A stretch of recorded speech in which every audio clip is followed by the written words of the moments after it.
అందరికీ నమస్కారం. తేనెటీగ. పుస్తకేషు చ యా విద్యా పరహస్తే చ యద్ధనం సమయే తు పరిప్రాప్తే న సా విద్యా న తద్ధనం. పుస్తకేషు చ యా విద్యా పరహస్తే చ యద్ధనం సమయే తు పరిప్రాప్తే న సా విద్యా న తద్ధనం. ధనము కూడబెట్టి దానంబు చేయక తాను తినకలెస్స దాచుకొనగా తేనెటీగ గూర్చి తెరువరీకియ్యదా విశ్వదాభిరామ వినురవేమ.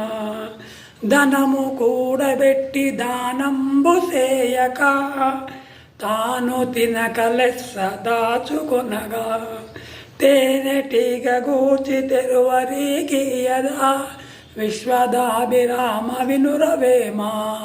పుస్తకంలో ఉన్నట్టి విద్య ఇతరుల దగ్గర ఉన్న మన ధనము మనకు సమయానికి అక్కడికి రావు. వీటి వల్ల ప్రయోజనం లేదు కనుక విద్య కంఠస్థమై ఉండాలి, ధనం మన దగ్గర ఉండాలి అని ఆ శ్లోకార్థము.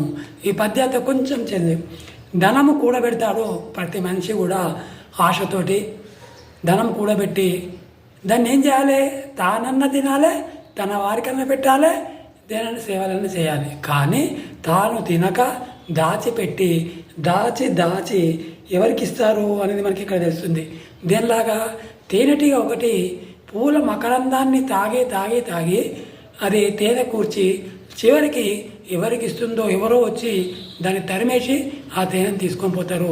మానవుడు తాగుతుంటాడు. అలాగే మన డబ్బు కూడా అలాగే ఉంటుంది. అలాగే పుస్తకంలో ఉన్న విద్య కూడా అలాగే ఉంటుందని దీని యొక్క భావము పెందోట వెంకటేశ్వర్లు